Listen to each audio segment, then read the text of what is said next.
Greetings and welcome to Fort Santo Domingo. This place has been connected with the world for 400 years, as has the castle that we will see today. The Spanish people and the Dutch people were here around 400 years ago, competing for lands, for colonies. Now in these colonies, they got natural resources that they sold back to either Europe, the Middle East, or China. Now to reach China, both of these countries needed a trademark, a trade point, in which case Holland came and launched several attacks on Macau. Well, actually, the Dutch people decided to ask the emperor of the Ming Dynasty whether Macau was available for trade. The emperor replied saying, "Well, I would love to give it to you, but I have already promised the Portuguese people that they could trade there." So, the Dutch people came around and they launched an attack on Macau. This is 1631, approximately.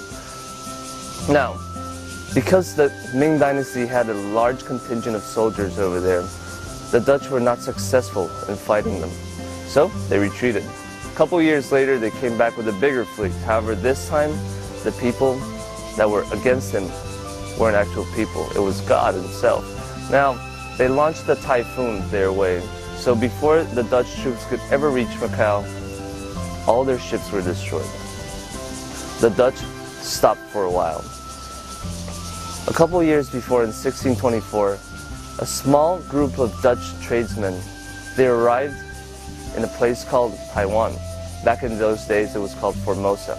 Now, Formosa was named by the Portuguese people. It means beautiful. The Portuguese named Formosa Ilha Formosa, which means beautiful island. In this island, in the southern parts, there were flat plains, in the north, mountains and valleys. So the Dutch people arrived in the south and they decided this is a wonderful place. They could grow crops, they could hunt deer, they could grow sugar. So they settled there and constructed a fort called Fort Zeelandia. Now in Fort Zeelandia, the Dutch people decided to use as number one, a trading point between the Dutch people, Indonesia, and China. The Dutch people were based in Batavia. Now Batavia was a place, it was a commercial point that the Dutch people used for all southern Pacific and the Indies.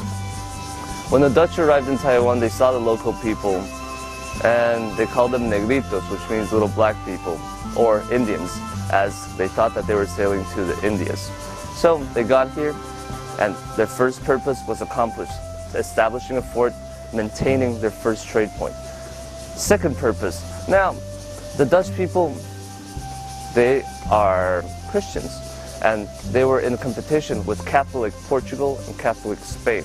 Now Catholic Portugal and Spain, they both had lots of colonies in Southeast Asia as well. They all wanted to make trade with China. So the Dutch people, in order to prevent any competition, they decided to launch military attacks to any Portuguese or Spanish contingents of armies in order to preserve their own trade with China. The Spanish people, however, didn't see it this way. In 1626, 2 years after the Dutch arrived in Taiwan, they decided, we're not going to sit back and see the Dutch people eat up all the commerce between South Pacific and China. So the Spanish people decided to put a contingent of army of soldiers in northern Taiwan. They started in a place called Cape Santiago. It was in the very north point of Taiwan. However, this place, it was too difficult to defend, not to mention the natural weather and habitat was just impossible for them to maintain a logical and reasonable fort there.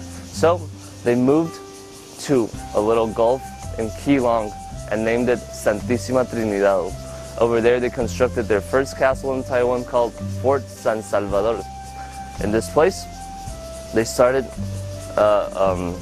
expanding their army. After 2 years, they decided to come to this place where we are now and constructed the first castle that this local area has seen. It's called La Fuerte de Santo Domingo, meaning Fort San Domingo. Now, this fort was built, the Spanish fort, just to be clear, was built with wood, a triangular fortress. Okay, it was used as a place for them to contain their military forces, for them to live and for them also to be able to spread the word of Catholicism. The wood that they found in this place was by the river. They were all floating trunks of wood. So they gathered these pieces of wood and constructed their fortress. Now the reason why I'm mentioning that is because while they were gathering this wood, they didn't have to go into the forest and take it away from the Aboriginal people, who were really known to be quite cruel savages. Now, they finished this fort without having to harm or alarm the savages. However, 1 year after the arrival of the Spanish people in 1627, the Dutch people knew about their presence in Taiwan. So, they launched a small military attack over the sea. They brought a couple of boats, battleships, and launched an attack with Spain. In this little battle, Spain was successful in keeping the Dutch from reaching northern Taiwan. However, they lost 2 battleships. So these 2 broken battleships had to be repaired. This time, however, the Spanish people were not as lucky as the first time. There was no wood on the river, no floating trunks of wood. So this time they had to go into the forest. When they actually went into the forest this time, now they really made the Aboriginals unhappy. So a couple days after they went in and got the wood to repair their ships, their first wooden fortress got burnt down. So that's the fate of the first Fort Santo Domingo. Now, if you see behind me over here, well, I don't know how the weather is today, but this place is a place that many countries have come and tried to conquer. And the reason is because Taiwan is right next to China. Since the early 17th century, people have tried to get into Taiwan, establish base here so that they can begin trade with China. Back then, the same as now, it's a great economic market. So, the earliest people to actually arrive in this island, I don't mean land, I just mean they just sailed by, were the Portuguese people. The Portuguese people came here, they saw an island, they thought it was just beautiful. They called it Ilha Formosa, meaning beautiful island. Since they didn't land, they just went directly back to Europe. They spread the word about an island like this existing. So, a couple of decades later, the Spanish people and the Dutch people heard about it. And they were both in competition for colonies in the Indies. So, they were both seeking out this island. The first people that actually were able to discover it was Holland. Now, Holland did not want to settle in Taiwan at first. Their main place, their main goal was Macau. However, Macau was already handed over to the Portuguese people by the dynasty Ming of the Chinese government. The Chinese government decided to give Macau to the Portuguese people so that they could establish a settlement there so that they could begin trade. Now, the Portuguese people, they had a large contingent of soldiers in Macau. And they had the support of the Ming Dynasty soldiers as well. So, when Holland tried to go into Macau, they were defeated and launched out. The Dutch people did not give up so easily, so they came back and they launched several attacks on Macau. Lots of them failed. Others, their ships were simply destroyed by typhoons. Finally, in 1624, a little group of Dutch tradesmen, business people, they came to Taiwan wanting to settle a little trade place here. Now, southern Taiwan is full of plains. It is easy to grow crops. There's running deer, they could hunt them. So it was a very ideal place to establish a settlement. At which point, the Dutch governor in Indonesia, decided to establish Fort Zeelandia in southern Taiwan. This fort had 2 purposes. Number 1, they wanted to establish trade with China. This I had mentioned before already. Number 2, the Dutch people, the religion they spread to the world and to all their colonies was Christianity. Their rivals, Portugal and Spain, however, they were Catholic. So, the Dutch people in Fort Zeelandia, southern Taiwan, they wanted to prevent any Spanish or Portuguese influence over here, or into China and north into Japan. The Spanish people didn't think about it like that. They said, well, if you're going to go into southern Taiwan, I'm going to go into northern Taiwan, also to secure their trade with China and Japan. So, the Spanish people came to northern Taiwan, while the Dutch people were already established. This was 2 years apart. So, in 1624, the Dutch arrived in the south. In 1626, the Spanish came to the north. The Spanish people came to a place called Cape Santiago. Over there, the weather was horrible. It was difficult to defend. There were big winds all the time, big waves. So they decided to move their settlement a little bit south to the northern tip of Taiwan. Now, this place was called Keelung. It means, in native language, the cage where the chicken is. Okay, chicken cage. But the Spanish found a gulf there, and they decided to establish a place called La Santísima Trinidad. Over there, they established their first castle in Taiwan, La Fuerte de San Salvador. 2 years after that, in 1628, the Spanish decided to move south to where we are now, Danshui, meaning fresh water, and over here they constructed their biggest castle, La Fuerte de Santo Domingo, Fort San Domingo. Fort San Domingo was built out of wood. Now the Spanish people were lucky. When they arrived here, there was floating wood everywhere. River, ocean. So they just gathered that wood and came and established their triangular fortress. In this little fortress, they had churches, they had residences, and little military barracks. Also, they had storage for food and weapons. The reason why I had mentioned that they went down to the river and over by the sea to gather their trunks of wood is because this way they didn't have to alarm the indigenous people that lived in the forests. They weren't that lucky for so long though. The Dutch people came up north from the south with a small contingent of battleships to try to test their Spanish rivals' strengths. So they launched into a sea fight, a water battle. Now, the Spanish people were able to keep the Dutch from coming north, but the Dutch did destroy 2 of the Spanish ships. The Spanish ships had to be rebuilt. So this time they weren't that lucky. No floating wood on the river anymore, so they had to go into the forest. Now, they went into the forest to gather wood. 3 days later, the indigenous people came out and burnt their whole fortress down. So that was it for the first fort of Santo Domingo. The Spanish people really liked the north. They really liked Danshui. So what they did was, this time they constructed a second Fort San Domingo out of stone. Now this fort took a lot of time to build. They were so focused in building the second fort that they forgot that the southern Dutch forces were growing bigger and bigger each day. Now the Dutch people in the south, they were selling deer skin to the Japanese people. The Japanese people needed deer skin for the hides of their samurai armors. The Dutch people were selling rice and sugar cane all the way to Persia. Other than that, they were gathering local indigenous forces down in the south to help them fight the Spanish people in the north one day. So, while the Spanish were confused about the whole situation, they were putting all their strengths into building the fort.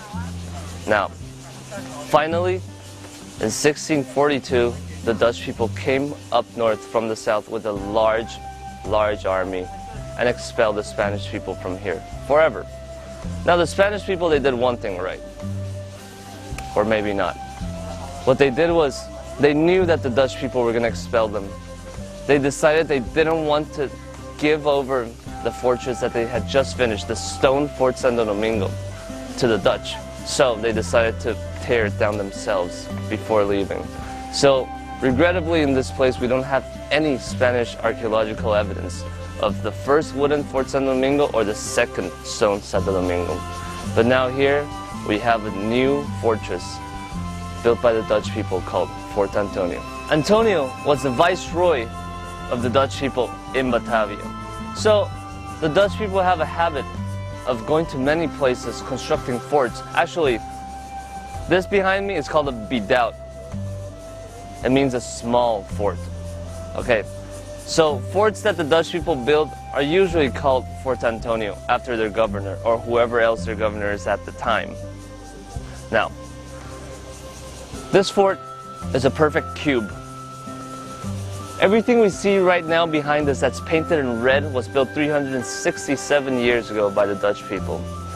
If we look on the roof, the little zigzag figure, now for the higher parts, if local Aboriginal people were having a rebellion down here and tried to shoot arrows at them, they could squat and hide behind them. Now for the lower parts, they could just put their guns on them and shoot the Aboriginal people with more stable support. Okay. Now another thing that's very interesting that I didn't mention earlier was I mentioned that in southern Taiwan, the Dutch fort was called Fort Zeelandia. Now that sounds familiar, right? New Zealand. New Zealand was discovered by the Dutch people. There's actually a little town in Holland called Zeelandia, just for your reference. Okay, now, as we see, and as I said, what's painted in red is Dutch. But it wasn't always painted in red. If we look over this side, the white stone, 367 years ago, the Dutch people used this place as a military and a Christian center. So they used this place to convert the Aboriginal people into Christianity, or as a military base to fight them if they refused to do so. Now, they had no use for a beautiful appearance like it is now, painted in red. So it was actually just a white castle built up by white stones. Now here comes the controversial and interesting part. The local Aboriginal people called the Dutch people red-haired savages, while they were being called the black savages. Okay, so the red-haired savages built a castle, and obviously the castle was going to be called the Red-Hair Castle. So even today, in our modern elementary textbooks, our kids learn that this castle is called the Red-Hair Castle. It has nothing to do with its color. It has more to do with the people that built it.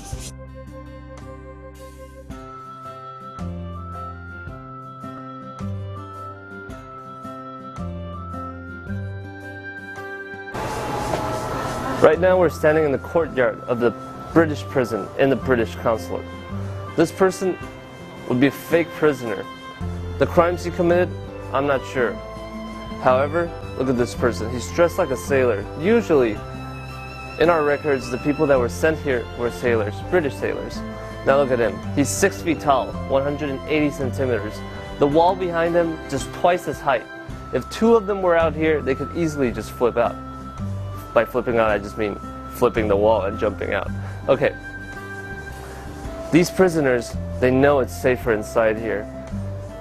Usually, back in those days, that local Taiwanese people carried a hatred for white people. They knew that they were protected, injustice was all over the place. So if these people were spotted outside these walls, they'd probably get a fate that was worse than just being in prison, killed, murdered, or at least beat up. So they would just stay in here. There are a couple of benefits of staying in here. Number one, their bathroom is external. It's not within the prison cell. So the hygiene is not bad. Number two, they could actually take hot baths or cold baths.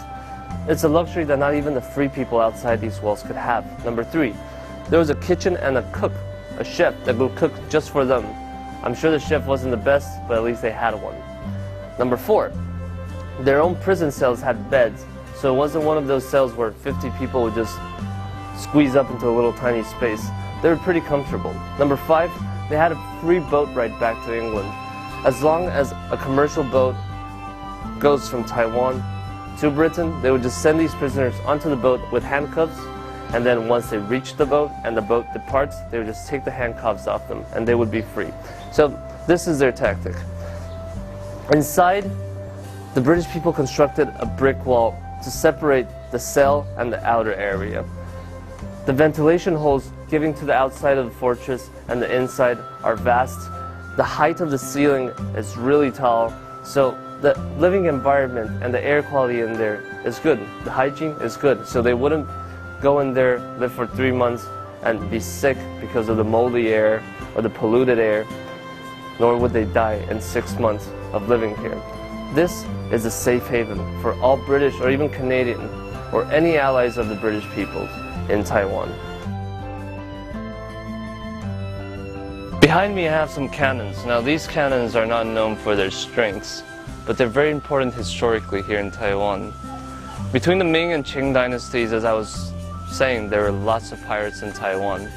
Now in the Qing dynasty they decided, well, other than constructing the 4 gates around Fort Antonio, we're going to bring some cannons into local Danshui so we could fight back pirates accordingly. So these cannons actually used to sit right by the river or right by the ocean. Well, the ocean just meaning the sea, and by sea I mean Taiwan Strait. They sat out there trying, I say trying, to hit pirate ships. They have a great problem. Even though you see wheels on them, they cannot actually spin like this. They cannot turn directions. Their fire range is not very far, and the cannon bolts that are hit out are not very strong. So after a while, after the British people converted this place, Fort Antonio, into their consulate, they brought these cannons inside just for exhibition. First, they were outside at the gate. Now, after 2004, after our remodelation of this place, we brought them in here for tourist attraction use.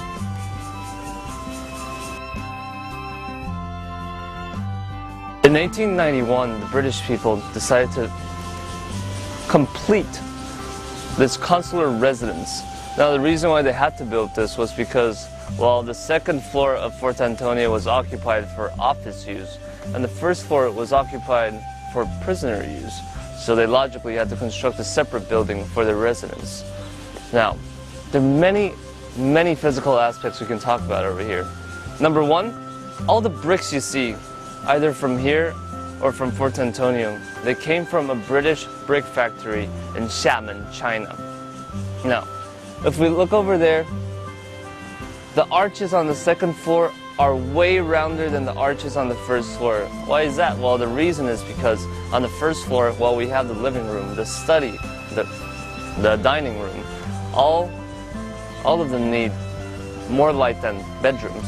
So a flatter arch allows more light to come in. Okay, that's for one. Number two, you might notice green bars circling this area. Now, when the British consulate decided that their consuls should have a residence, they had the local people, their local contacts, create opportunities for the local workers, such as stone workers. Now, these green bars are actually all made out of stone. They're all shaped like flower vases. They're all painted green, glazed, shiny, and every unit, well, almost every unit, has 10 bars in them, right? I'll get back to that in a second. The whole floor plane is elevated due to the fact that, well, they had carpets, wooden floors. They did not want the floors to rot under this humid weather. Just for your information, Danshui, this place is very humid. So, they elevated the level so that the humidity would go down and gather in an empty space under the house. All they had to do was create ventilation holes so that this humid air could be blown away by the wind. In a moment, we'll go closer and look at the ventilation holes, but I'll talk to you a little about them right now. The ventilation holes, they're not simple circles, empty circles. They actually look like coins from the last Chinese dynasty, the Qing dynasty. And they have 6 circles in them. 4 like that, 1 in the outer side, and 1 in the dead center, creating the number 6. In Chinese culture, we love number 6. So, those ventilation holes carry a meaning of 6, prosperity, and of money, of wealth. Other than that, let's get back to the green bars. The greenness on those bars, what do they say? Well, the green represents jade, and in this culture, jade is like gold. Well, almost. It used to be. Jade means that you can be very, very wealthy in very many aspects, and it keeps all the evil away from you. So we have some ladies that wear jade bracelets, jade necklaces, jade earrings. All that is to keep evil stuff away from your body. Now, it's even better like this. It keeps evil stuff away from the whole house. Now, the shape of a flower vase. In Chinese, hua ping. Now we take the sound of the second syllable, ping, and create peace out of it. In Chinese, ping, we can say ping ping an an. So there's that meaning in there. And the number 10 is another number of perfection in this culture. So every column has 10 jade bars. Well, they're actually stone, as I mentioned. They're just glazed like jade. So everyone living in here will enjoy perfection, peace, prosperity, wealth, safety. So that's the message that the local contact wanted to create for the British consular residence. Okay, let's look at something else. In the dead center, we have 2 square brick carvings on the on the left and right superior side of the entrance. Now we can't see it from here, but sure, we'll get a shot pretty soon. 1891 is carved in there. It marks the year that this building was completed. In the center of 1891, we have a circle that has engraved inside of it V and R. That's Queen Victoria's initials, Victoria and Regina. We will see that in just a moment. Now, behind me I also have a plane of grass. Now this plane of grass is not just an ordinary little playground. This was Taiwan's very first tennis court. I know that might be interesting, but how did they manage to keep the soil so flat? As you see right now, it's all bumpy. Well, getting the lawn mowed is not the difficult part. The difficult part is to flatten the whole soil. Back there, right by the lamp, there's this gigantic cylindrical stone that 2 or 3 servants have to pull and flatten this whole area before their masters, the consul and his family, or his friends, could play tennis here. So right now, well, many local people are impressed because usually they see tennis matches played on red dirt. So for them to see a green grass tennis court is pretty new to them.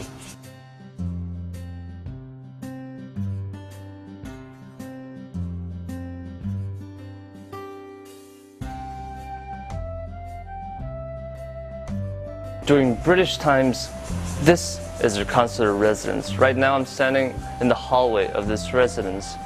The doors and windows are made out of wood. The ones you see now are the ones we remodeled after 2004 due to extreme humid conditions of Danshui. Now, if we look at this hallway, we see all these giant bars standing here. Now, what are they for other than beauty? The reason is we have lots of typhoons here, and even if we don't have typhoons, we have strong northern winds. These bars, even though they cannot stop completely the direction of the wind, they can diffuse the strength of the wind into parallel directions so that they don't hit the windows directly. Okay? So that's why these hallways are very important.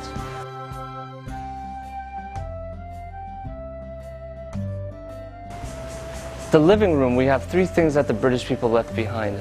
Number 1, we have the bricks on the floors, the tiles. Now the tiles are very important because they've been here for more than 70 years and their colors have not faded at all. The reason is because back in those days, they poured the dye into the clay, mixed it into the clay so that the clay turned into that color. After they burnt it, it came out like that, and it will stay like that forever, even if you take a hammer and break it. The second thing that they left behind was, of course, the fireplace. You cannot take that away. The third thing, kind of interesting, is the fan. Now, modern-day fans all across the world usually have 3 levels of potency: low, mid, high, 1, 2, 3. This fan, however, was built by the Kingsway company, GEC. It has 6 levels of potency. Obviously, now we cannot even turn it on to 1. It might fall off. So we just keep it there, spinning very slowly for our tourists to see. Between the living room and the study, there used to be a doorway. Now, this door was usually shut. See, now the study is a more personal place. You don't let anyone go in there. So when your guests come and sit in your living room, they shouldn't be able to peek inside. However, now we have the luxury of showing you in without the door stopping us. Inside the study, however, everything was replaced later on. See, now other than the tiles, the fireplace, the fan, our museum made an effort to rent or purchase all the other furniture so that the tourists could have an experience over here to see what their life was like back in those days. So after seeing a pretty luxurious living room and study, you can turn the corner and walk into the dining room, where there's a rectangular, formal European dining table. Now, the consul himself, he has to sit with his back to the door, so the closest seat to the door. The consul's wife on the other side of the table. All the guests of honor, both sides. Obviously, we see that the hosts, both the hosts have a ringing bell. Now, that ringing bell's purpose is usually for them to bring the food or the tea or the wine up to the table. That's for close contact servants, not for the ones that are really far apart. So they actually have a pantry right next to the dining room so they can make the food process more swift and quick. Now, if you walk down the hall, directly down the hall, we walk into the living quarters of the servants. Now, there are 3 servant rooms. They're pretty big compared to the local Taiwanese people back then. They're really tall, have very big windows, and lots of light can shine in. Now, it was a very good living environment. I'm sure lots of people would die to have a job here. Now, did they have time to actually take a break and lie down on their beds at noon and take a siesta? I don't know. Okay, the final room down the hall is actually the kitchen. Now, the only thing they left behind was the big stove. You will see that pretty quickly. Now, there's one couple of interesting things about the stove. Number 1, it obviously uses wood or coal to create fire. However, back in those days, they didn't have garbage trucks or any garbage disposals. Usually, they would just burn their garbage in there. Other than their garbage, they didn't have a recycling thing going on either. So, they would burn all their old clothes, dead animals, I'm not even kidding. And some of the stuff they don't use, they would take care of all of that with the stove. Now, there's obviously one white pipe that leads outside into the chimney that would create the efficiency of keeping the kitchen smokeless. One last thing. Above, on the higher compartment of the stove, there's a platform. Now, that platform is used specifically to rise bread. The reason is because it is far enough from the fireplace that the heat is not too high. So while you're trying to rise the bread, the dough, it wouldn't burn it in the process.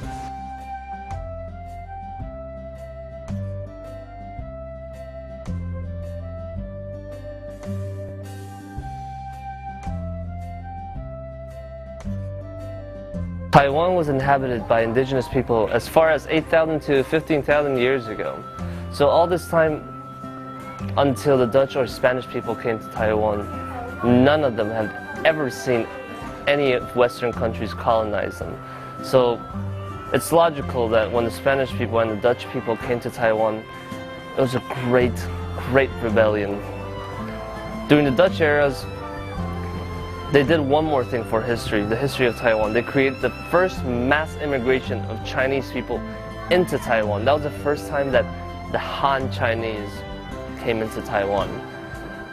Before the Dutch people came here, I'd say, well, history say, not I'd say, that 1,000 to 1,500 people that were Chinese Hans lived in Taiwan, worked in Taiwan. After the Dutch people came here, they needed to import lots of labor from China to help them grow the crops, the sugar, to process the deers, etc. So they imported tens of thousands of people from Fujian into Taiwan. So that was the first massive immigration. One thing that I failed to mention before is the deer.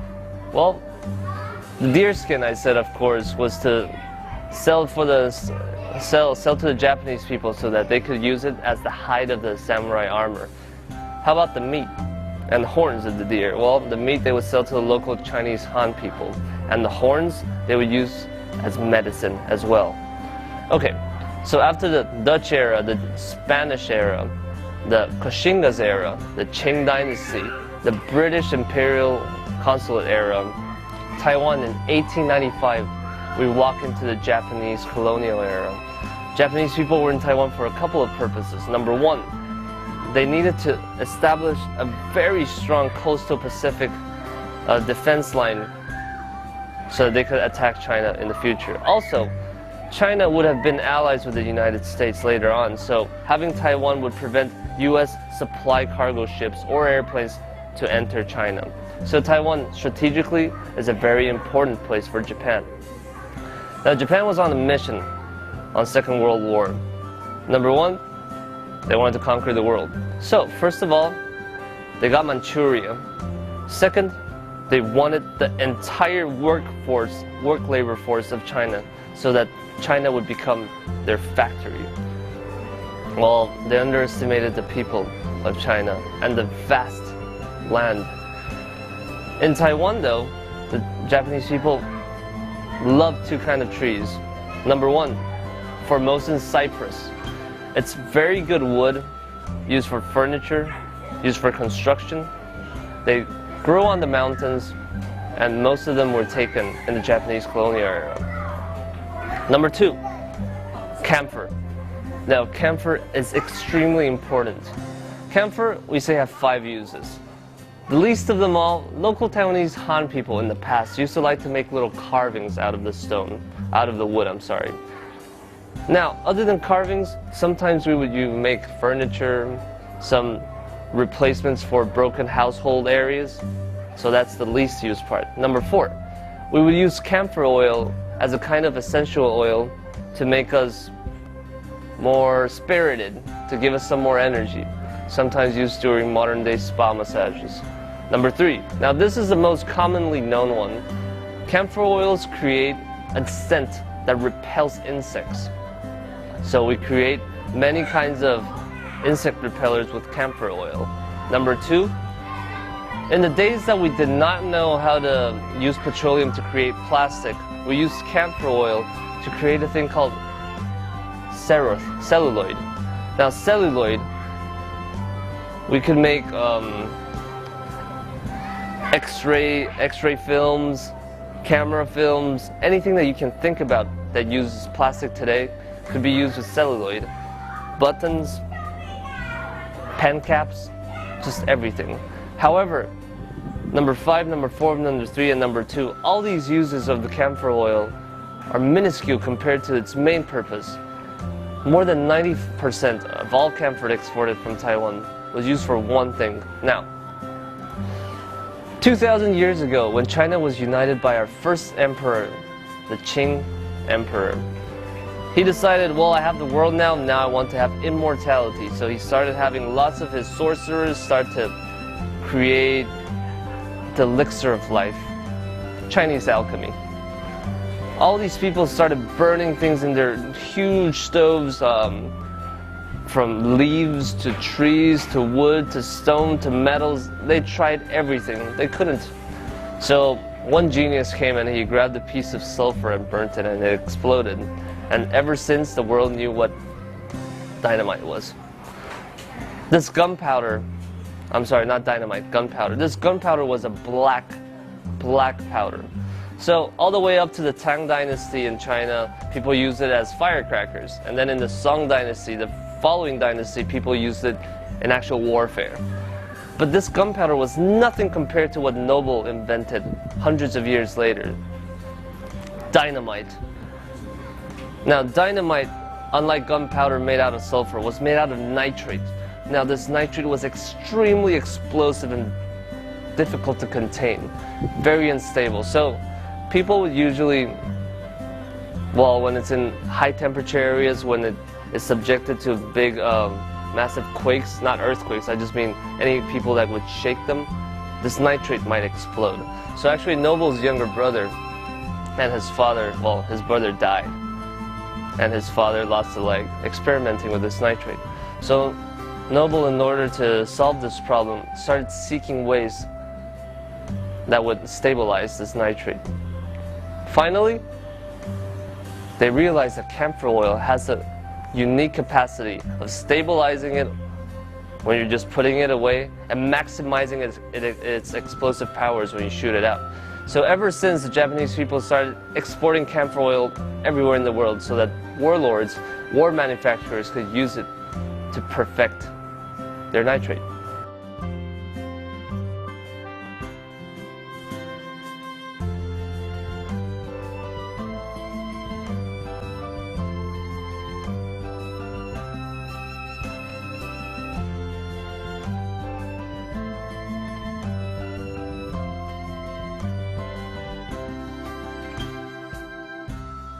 During World War II, when Japan was engaged with the United States, the British people in Taiwan decided to leave their consulate in the times of war.